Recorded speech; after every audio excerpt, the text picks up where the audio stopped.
The hockey season's getting anticipatingly close, and every single episode of the Locked On Fantasy Hockey Podcast, from here until puck drop, is going to make sure that you're ready to dominate your league, including today's show, breaking down the top 10 left wingers in the fantasy game, 10 through 6. Let's tap in and let's get this paper.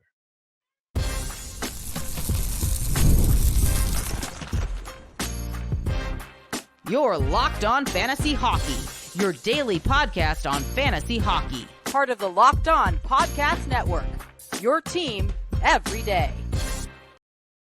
It's hockey season, baby, and that's why you are tapped and tuned right back into your daily source for fantasy hockey news and soon to be daily betting breakdowns.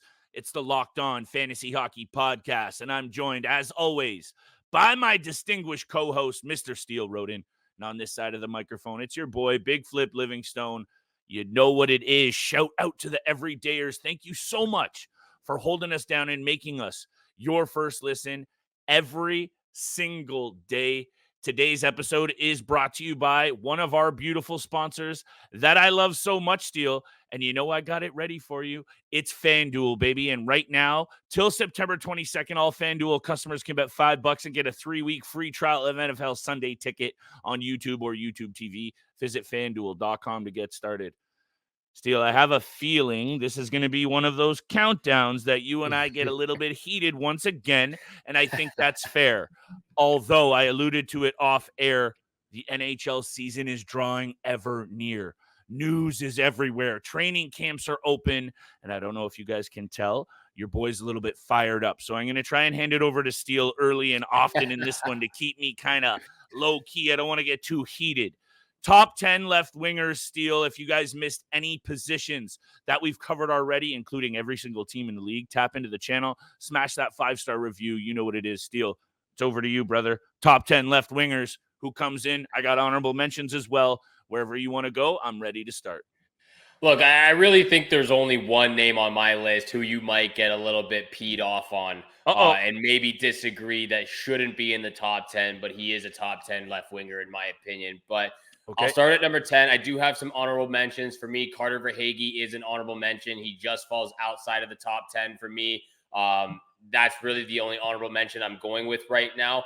At number 10, look, it was very close. He could be number 10, but at that spot at number 10, I went with Steven Stamkos. Steven Stamkos has a great opportunity in Nashville. I also think that when you look at the top 6, everything that they brought in, I mean, we've discussed Nashville and the danger that they're going to bring in that Western Conference, that Central Division for them.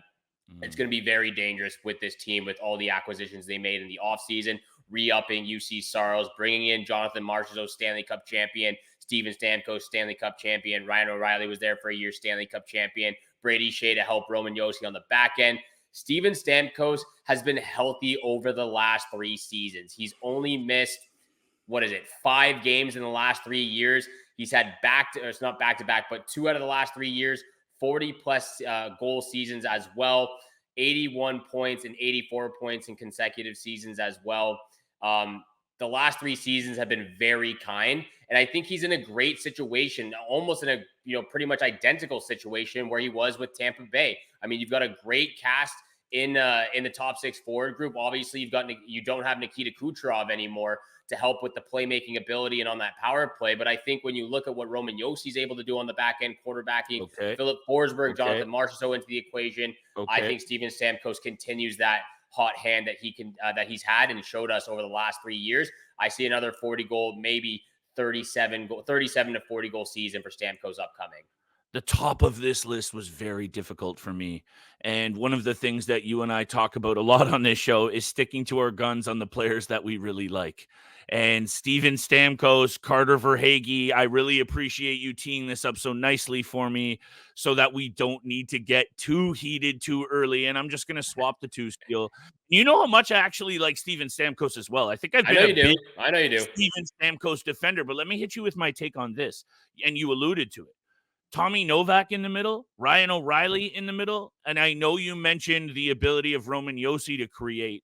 This isn't Braden Point, Nikita Kucherov, and others feeding him the biscuit. So there's also less time to go around in Nashville now. Look, everything is going positive for the Predators. We all love the moves. I'm not trying to detract from it. I'm just trying to build a little bit of a case for Stammer. On honorable mention, Carter Verhaeghe's that guy for me, Steele. And Yes, he is. given how much I've discussed him over the last couple of years, I felt like I wouldn't be doing our listeners or myself justice to come on here and not put him at the 10 spot. Look, he was so good in the postseason. That's another angle you and I like to talk about propping up value. This is for real, though. 11 goals, 10 assists in 24 games last postseason is going to translate into this guy's best season ever. He is one of the more underrated shooters in the game. I know the peripherals don't jump off the page. 63 hits. I like it, Steele. I think with 36 penalty minutes as well, I'm going to stop now and just say Carter Verhaeghe for me. He comes in at 10, but I'd be fine, honestly, with both of those guys in and around the same rounds and with the same kind of value. Yeah, I mean it's close. Carter Verhaeghe could have been number 10, but I think again they're both in great situations with the Florida Panthers and Nashville Predators. Obviously, it's a different situation for Stamkos.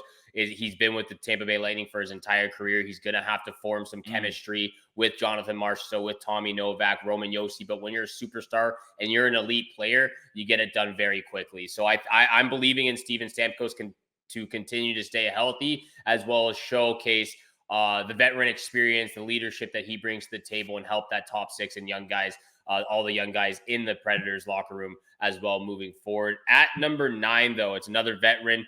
I'm going with Alex Ovechkin at the number 9 spot. Boom. I mean, as of right now, he's actually projected as a right winger for the Washington Capitals. Maybe that has something to do with the recent news to TJ Oshie, who's going to be missing the entirety of the 2024-25 season with back surgery or back. Lots of news coming issues. out right now. Lots of news, lots of issues coming out right now. But for me, Alex Ovechkin is still that guy. Even though he struggled last season, dipping the offensive production, he popped off after the All-Star break. I believe he had 24, 25 goals, was it, after the All-Star break? Somewhere around there. Close. He finished with 31 goals and 65 assists. Obviously, the Washington Capitals struggled as an entire group in the offensive zone. I believe they were bottom 5 team in goals for, yet still made the playoffs. Bottom somehow. 3, I think. Bottom 3, even worse than bottom 5, but bottom 3 bad. is even It's worse bad. than that. But again, still finished with 31 plus goals, or 31 goals. He had 65 points. This is a different looking team. It was a different looking team last year as well. So there's a lot to go on. You bring in Andrew Mangiapane, you bring in Pierre-Luc Dubois. Again, you got some younger guys, Taylor Radish, Brandon Duhaime, Sonny Milano in the bottom 6. Tom Wilson can kind of chip in here and there. He's a kind of like banger league beauty that we're going to have to talk about as well. So for me, Ovechkin has a lot to work with now. You know, obviously you don't have Oshie, you don't have Backstrom back, but you bring in those guys that I just mentioned. You bring in Jacob Chychrun, who I actually think could have a very good season moving forward with the Washington Capitals. I feel like we say that every single year, but I'm very excited to see what Chychrun brings to the table with the Washington club, as well as Logan Thompson and Charlie Lindgren in the blue paint. So I'm excited. You know, he's one of my keepers in my keeper dynasty league.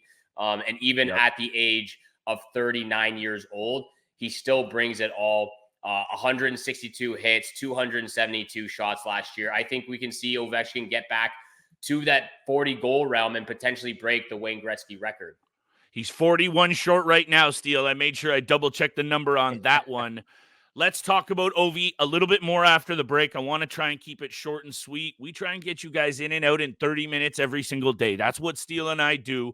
This isn't the podcast for hour and a half breakdowns. We know everybody's busy. We got you guys covered in 30 minutes every single day. And look, Alex Ovechkin comes in at 9 for me, Steele. So let's tee it up for right after the break. I do want to talk about a sneaky Washington player in the same conversation. Today's episode, however, is brought to you by our friends at Gametime. You want to make sure you're taking the stress out of your next ticket buying experience, whether it's sports, music, theater, or comedy. Anything you're looking for, you need to be downloading the Gametime app. Steele and I love using the Gametime app for all of the last-minute deals in our area. It's our go-to. You got to be taking the guesswork out of buying tickets with Gametime. Download the Gametime app, create an account, and use code LOCKEDONNHL for $20 off your first purchase. Terms apply. Again, create an account and redeem code LOCKEDONNHL for $20 off. Download Gametime today. What time is it, Steele? It's Gametime. And thank you so much for making the Locked On Fantasy Hockey Podcast your first listen every single day. For your second listen, please go enjoy the Locked On NHL podcast, where they provide you with a national perspective on all things NHL each and every day with national experts and local insight on every single team. Available on YouTube or wherever you get your podcast. Part of the Locked On Podcast Network, your team every single day. Flip over to you, my friend. Alex Ovechkin comes in as the 9th best left winger for fantasy hockey this upcoming season. Why do you have him at number 9? Alex Ovechkin is one of those kinds of players that when it means the most, he elevates his game. And I know that's a hard thing to say, considering people will be like, Flip, in the playoffs, when it means the most last season, 4 games, the Coach Mitchell from the Raptors special, 0-0-0-0-0 for Ovi. He was pretty invisible. However, with him being 41 goals short of this record steal, and look, I know buying into a guy chasing a record isn't an angle that you want to read into too often. How about ever when it comes to fantasy? This isn't a player that's ever come around. We're looking at the best goal scorer to ever do it. Somebody's better than Wayne Gretzky in something. We need to take a full pause, and this will ignite this player in Alex Ovechkin, who was very clear multiple times over the last year and a half. There will be no rebuild in Washington while he's a piece and while he's still chasing cups and records.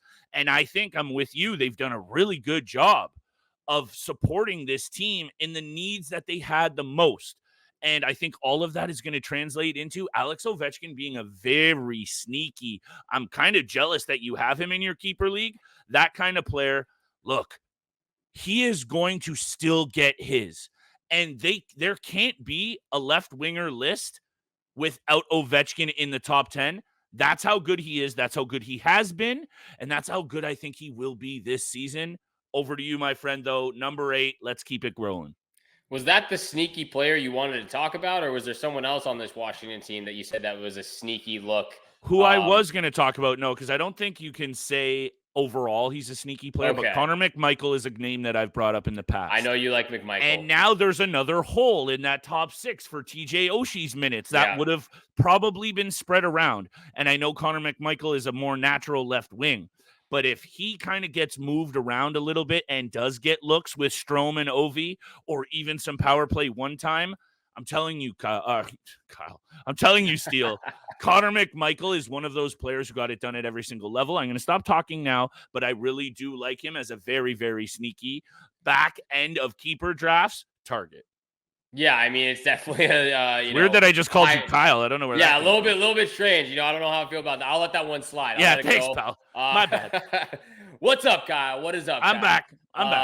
For me at number 8, though, let's get going with the number 8 position. Jake Gensel comes in at number 8. I think this player, like you said, one of the best left wingers in the game right now, has a very great opportunity playing on the top line with Braden Point and Nikita Kucherov. After 100+ season, I mean, it's absolutely insane he gets to play with him. But Jake Gensel, 3 straight seasons of 30+ goals in the National Hockey League, 3 straight seasons of 73+ points, obviously a career high 84 back in 2021. He's been a great playoff performer as well. He fills out the peripherals decently for an offensive production. 238 shots. He was a +25 last year. He's great on the power play. For the most part, obviously, Pittsburgh struggled over the last couple of years, and Carolina kind of struggled towards the end of the regular season. But when you get to play with Nikita Kucherov, there's no question in my mind that 45 goals this season is in the realm of possibility. Maybe even 50 with the way Nikita Kucherov is able to pass the puck. But obviously, Braden Point is there in the mix. Braden Hagel's there in the mix. Power play is going to dominate. Hedman in the mix as well. Jake Gensel comes in at number 8. Over to you, my friend. I like it, Steele. Look, I tossed and turned with this player. And I hope I don't get too much heat from you, and it's fine if I do, but like looking into the numbers, and I know this was a guy that we kind of expected to regress after he put up 52 goals a couple of years ago. Chris Kreider, I think, deserves to be on this list. And I have him at 8. And you and I have talked a lot about peripherals. And this man has registered triple digits in hits for almost the entirety of his career. And then you combine that with him over the last 3 seasons, scoring well over 100 goals. I think I had to separate myself from what I like with him on the ice every night with what he brings fantasy. So Chris Kreider comes in at number 8, and not to tip my hand, Gensel's next at 7. I'll talk about him a little bit maybe after the break, but Chris Kreider also has a piece, Steele, of one of the best teams in the NHL. Yeah. And you have to kind of fall back on these angles of, yeah, any player in the game of fantasy is going to be risky. And look, he plays with Zibanejad, and that quote unquote is the second line. Chris Kreider has been so solid, durability wise and just production wise. I felt like it would have been a miss for me to not have him on this list. I'm not going to hate you if you don't. He comes in at number 8 for me. Gensel comes in next at 7. Look, I'm glad you have him on this list because this was the player that I was worried about that might get us into a little bit of a heated argument. But I'm glad he makes it onto the top 10 list. Let's go. Look, you know how I've talked very highly about Chris Kreider in the past as one of those guys who fills out the peripherals. Again, maybe we both discussed about the regression we saw after that 50 plus goal season he had. It's not going to be the same. He's going to drop back down to earth and be one of those guys once again. And I'll talk about him later in this episode.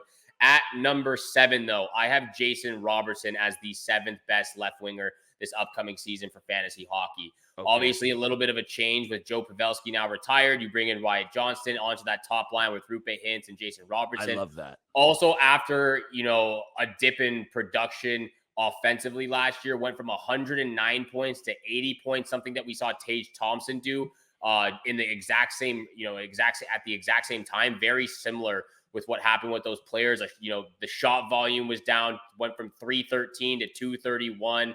The hits were actually up, the blocks were up, but other than that, offensively struggled to get it done. Went from 28 power play assists to 19. Went from 13 power play goals to 9 power play. He just had a big dip in offensive production, just like Miro Heiskanen did.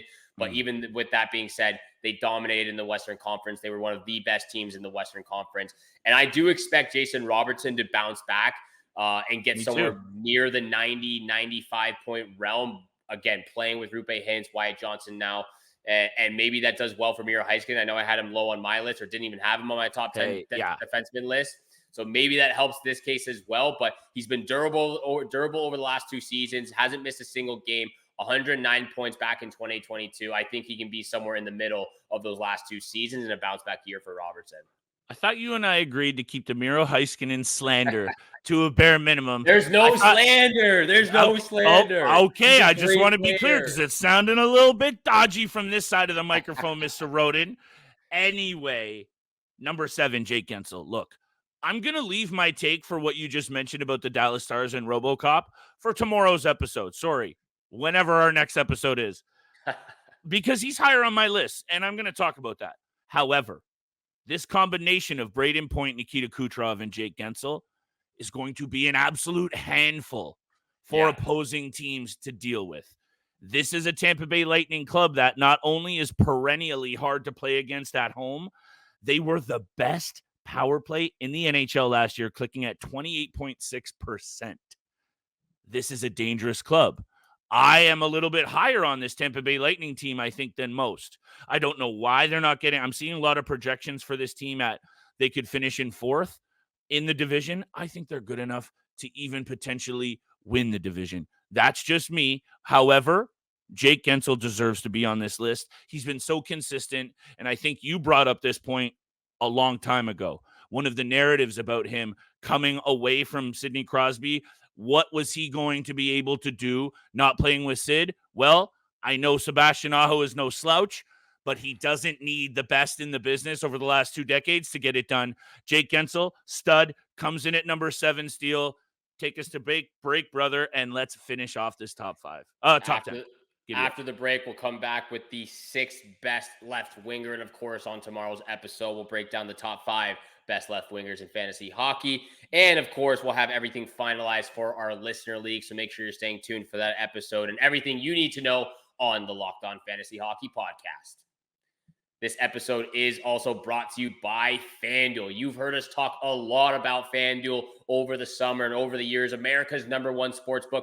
Well, we have something a little different for you now through September 22nd, only 3 more days. All FanDuel customers can bet $5 and get a 3-week free trial of NFL Sunday Ticket from YouTube and YouTube TV. Then with a YouTube TV base plan, you'll be able to watch every regular season Sunday afternoon out of market game. All you need is a Google account and current form of payment, and you can cancel it at any time you like. Just visit FanDuel.com/lockedon to download America's #1 sportsbook. And once again, thank you so much for making the Locked On Fantasy Hockey Podcast your first listen every single day. Continue to hit the subscribe button, the follow button, leave a 5-star review. We appreciate all that love and support you show us Monday through Friday. 7 o'clock in the morning is when you can find our episodes. Flip, real quick before I give it back over to you, my friend. No problem. At the number 6 position, I have Chris Kreider. He makes it a couple more notches up on my list. He is the 6th best left winger in my opinion. 3 straight seasons of 35-plus goals from Chris Kreider. Some guys just age well later in their career. He's 33 years old, and he has never once gone over 30 goals until the 2021 season when he was 30 years old. So now that he's kind of late, past his prime, should be past his prime, he's actually getting into his prime right now, it seems like. 52 goals, obviously, in the 2021 season with a career-high 77 points. We knew there was going to be a dip down, a regression in the offensive production, and that's exactly what happened, but he kept it on a consistent basis. Look at the shooting percentage, 19.6 shooting percentage, 20% shooting percentage, and then 2 back-to-back years of 15.7 and 15.9. I think that's exactly where he's going to kind of be going into this next season as well, somewhere in that 15, maybe 14.5 shooting percentage. It's actually the first time since his rookie year he's had less than 100 hits. So he still brings the banger league beauty in him, a little bit dipped down in the penalty minutes because he's cleaned up his game. But when you talk about this New York Rangers team and what he brings to the table, he's gritty, he's dirty, he's in front of the net, he's in the quarters, he's physical. He doesn't back down from any challenge whatsoever. And he does all those little things that you need those type of players to do, just like the Vincent Trocheks of the world, the Joel Eriksson X of the world, the Zach Hymans of the world. He's also one of those guys. 246 shots last year, career high for him. He's going to continue shooting the biscuit. He's going to continue going hard to the net, doing all those gritty, dirty things that you love seeing your teammates do, but not your opponents do. And he's one of those guys that you hate to play against. Chris Kreider, number 6 on the list for me. Definitely hate to play against. I love that you brought that up at the end of your argument. Kind of made me not want to chirp you a little bit. I think he might be a little high, Steele, but that's okay. And look, this Rangers team is going to be dangerous. And once again, going to be one of the best teams in the NHL. 7th most goals last year. 3rd best power play. Both of those obviously playing into the value of Chris Kreider. I don't know if you must have this guy on your list as well, and it's making me realize how good this Nashville Predators team should be next year. Philip Forsberg is a player that I came on this show probably a couple times and have not shown the man the credit that I think he deserves. And I know the start of his career, the elite numbers weren't there, right? This is a 63 to kind of 68 point player. That's the kind of expectation we've had for him. And then boom. 69 games a couple of years ago, he has 84 points. Then 2 seasons ago, he gets injured, 42 points in 50 games. And then last year, he was definitely one of those players, you've heard this from me before, that if you got Philip Forsberg on your team, it was at a great round, and you were probably one of those GMs in the money. So I am going to say this. I was wrong about Philip Forsberg. This guy's legit. He's entering his age 30 season. You were just talking about primes. This is the year for him to get it done, and this is the year for the Nashville Predators to pop off. He will be playing on that top line. He will be playing on that top power play. 94 points last year, Steele. He also had 141 hits, 44 block shots, 43 penalty minutes. if you're talking about what you've been loving so much, that peripheral coverage, along with elite offensive production, this man comes in at number 6 on this list, and I understand if you have him higher. Have him a little bit higher, so I'll be talking about him on tomorrow's episode, and something about what that clean mustache he's been rocking over the last couple of years. Absolutely yeah. love it. Mustache boys out here. But yeah, we'll continue the top 5. We'll continue the top 5, top 10 list for fantasy hockey left wingers going into tomorrow. Make sure you're staying tuned in for that episode, as we'll have everything finalized as well for our casual and competitive listener leagues this upcoming season. And thank you so much for making the Locked On Fantasy Hockey Podcast your first listen every single day. Make sure you go check out the Locked On NHL podcast, where the season never ends, providing national expertise with a local perspective. You can find the link in the description below, so you don't have to search for it. Part of the Locked On Podcast Network, your team every single day. From both Flip and I, we wish you good luck with all your bets this fall, and we shall see you back here again for tomorrow's episode.